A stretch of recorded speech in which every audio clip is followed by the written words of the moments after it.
Hi everyone. I'm assuming that you've probably already watched my videos, parts 1 and 2 about 9/11 in the occult, and that you've been through what I had to say about reversals, numerology, inversions, and just occultic principles in general. So I think we're ready now to look at the actual occultic evidence of occultic involvement in 9/11. Now that you have that kind of stuff under your belt and you'll have a better idea of what you're looking at when I present this stuff to you. So at any rate, before we start here, I want to say something about this picture here. This is just a screenshot I grabbed from the internet. It's computer generated. This is not an actual photograph. It was done on a flight simulator or something. It was just a nice, useful picture. So it's not a real picture. Don't go looking for it. Okay, full disclosure. With that out of the way, let's get started. Um, what really got me started on this 9/11 as an occultic thing was when I was listening to an interview on the internet with James Perloff, a 9/11 researcher guy who I highly recommend. He mentioned a guy named Danny Lewin that I'd never heard of before. I'd been on to the idea of 9/11 being a false flag for a long time, but I'd never heard of Danny Lewin, and I've never heard of his watch. And so I went home and looked it up, and I came up with this picture. And this is not a terribly good screenshot of it. If you want to know more information about this, I've already done some videos on this guy. Watch those videos. I'm just going to cover this very briefly here, as briefly as possible. This guy was supposedly the first guy to die on 9/11. He was killed by the hijackers, supposedly, before the plane hit the building. What we know for a fact about this guy is he was a mathematician and he was a computer guy. Mathematicians and computer guys deal with a hexadecimal numbering system. In the hexadecimal system, B is 11. All right. Now this guy on the date 9/11 was on flight 11 in seat 9B, which is 9/11.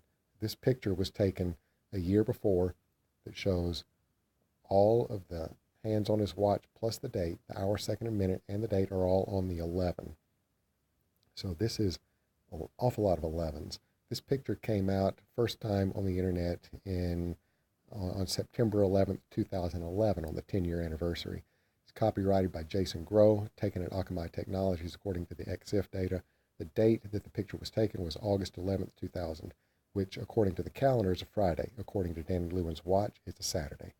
Now, why would that be significant? Because with all these 11's, and 11 being, as I found out later, a very occultic number, Saturday, to anybody who has any kind of Jewish friends or is Jewish, Saturday is the Shabbat, Sabbath. Now, the Sabbath is also very important in Kabbalah. Kabbalah is important in the occult.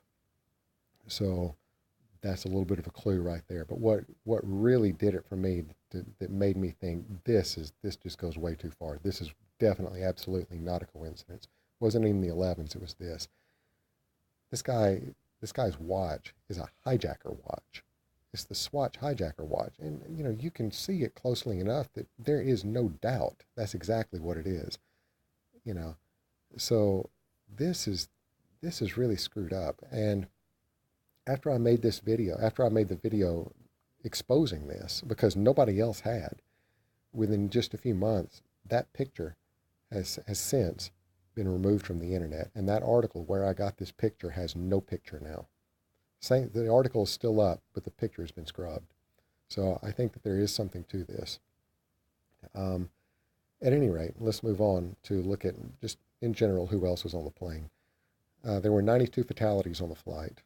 That's 81 passengers plus 11 crew. Now, there are two 11's here on this page. Can you spot what they are? Of course, the crew is one. Where's the other one? Numerologically, 92 reduces to 11. You take 9 plus 2 equals 11. All right, now that by itself is not really significant. If that was the extent of the evidence, just a few things like that, that wouldn't be enough to convince really me or anybody. But you take that in the context of all this Danny Lewin stuff and all the 11's on his watch and all the stuff that I'm about to show you, and I think that this is actually just, it's all part of the mix. Now, let's look at the World Trade Center complex itself for 11's in that. All right, now what does this look like to you? Is this not the world's biggest 11? This is a gigantic flaming 11. All right. This was designed and created to be an 11. All right. So here we have a guy with all the 11s on his watch on flight 11. He's in seat 911 on 911, and he hits this building that looks like an 11, and the building is 110 stories tall. This is from Wikipedia. 110 reduces numerologically to 11 with an enhancer 0 on the end of it. You get 2 of them, so you've got double 11s. And you have World Trade Center 7, which is 47 floors. That's another 11. This is an awful lot of 11s. So we got to ask the question, if we're trying to figure out who did this and why, one of the logical questions to ask is, who has a fascination with 11s? Who could have done this? Because this is not a coincidence. All right, now who could have been involved in this in some way or another, at least conceptually, or what kinds of people? All right, that leads us very logically to this guy, Aleister Crowley. I've already said some stuff about him. Not going to say much more about him in this video, or probably much of any others. But he's worth researching on your own. The foremost Satanist of the 20th century, very evil, wicked man. At any rate, he was very into the number 11. Let's look at some examples of that. All right, just the name of his organization, AA. All right, nobody knows what the 2 A's stand for. All right, it was there are some ideas, but nobody knows exactly for sure. But numerologically, A is 1. So you have 2 A's, you have an 11. Now think back to the flight, AA11, the flight call sign. So can you not see that you have not 1 11 there, but 2? You have AA is an 11, and then the actual number itself is an 11. So there's an awful lot of 11s throughout here. Now also, you've got Aleister Crowley's original organization, and this is again from Wikipedia, same Wikipedia article as this one, just scroll down a little bit. It's worth noting that the Latin name of Crowley's previous magical order, the Golden Dawn, Aurora, Aurea, also featured the initials AA. So he's got AA all over the place. As a side note and a teaser, look at this logo right here. All right. Can you tell me what that logo has to do with a Pentagon? And that'll be featured in another video that I'm going to do next, probably. So see if you can figure that out on your own and work on your creative thinking, problem-solving abilities here. But anyway, moving on.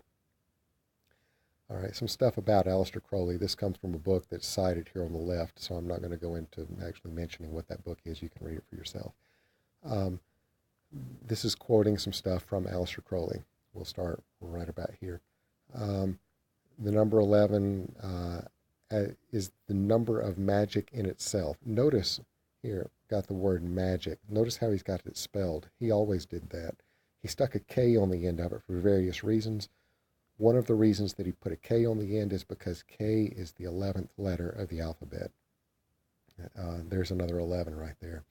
The number 11 is the number of magic in itself, and therefore suitable to all types of operation. Any kind of ritual you want to carry out, 11 is useful, is what he's saying.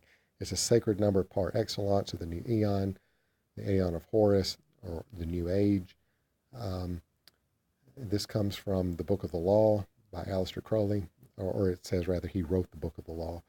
That's actually only halfway true. Aleister Crowley says that he got the Book of the Law from a channeled spirit being called Aiwass. Aiwass was identified by Aleister Crowley as Satan himself. So Aleister Crowley himself told us that the Book of the Law comes directly from Satan. And in the Book of the Law, he says, "My number is 11, as all their numbers who are of us." Now, that's appallingly bad grammar, but basically what we can get from that is he's saying that 11 is a seriously big deal to him and everybody who's like him, I guess, something like that. So let's look at another example here. "Do what thou wilt shall be the whole of the law." This is probably Aleister Crowley's most famous quote. It's 11 words and 11 syllables. That's very intentional. This word right here that I don't even really want to say. This is his magic word. It's got 11 letters. All right. This is the word of the new eon. It also comes from the Book of the Law. All right. Now, let's just look down here. Let's focus on this right here, just to mention what kind of a guy this was, what kind of a human turd Aleister Crowley was. I want to point out this quote. He was quoted as saying, "I was not content to believe in a personal devil and serve him in the ordinary sense of the word." He said about Satan, "I wanted to get hold of him personally and become his chief of staff." So that's the kind of human garbage we're dealing with here. All right. This is a seriously bad dude. This is where all these 11's come from, is his occultic system.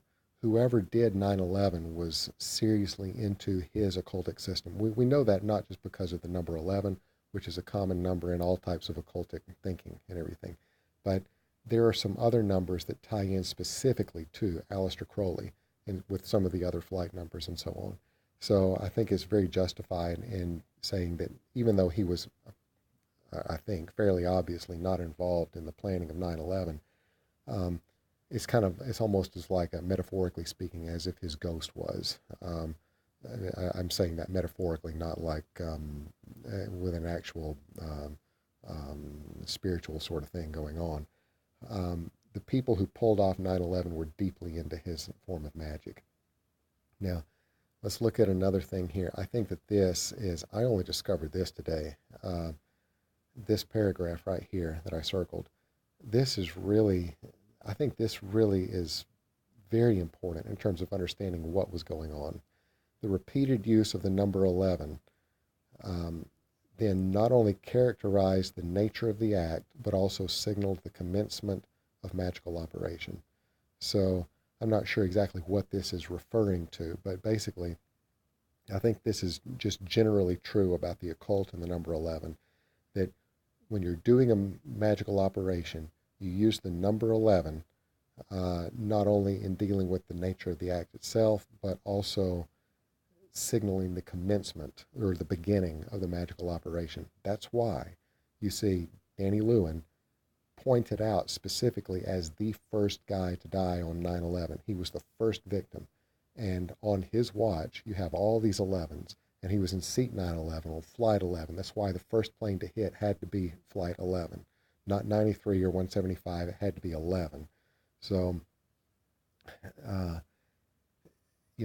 you have the 11's in the beginning because the 11's signal the commencement of the magical operation. So, hope you enjoyed this video. American Airlines Flight 77, which hit the Pentagon, supposedly hit the Pentagon, will be next. Thanks for watching. If you've got any comments, please post them below. Thanks.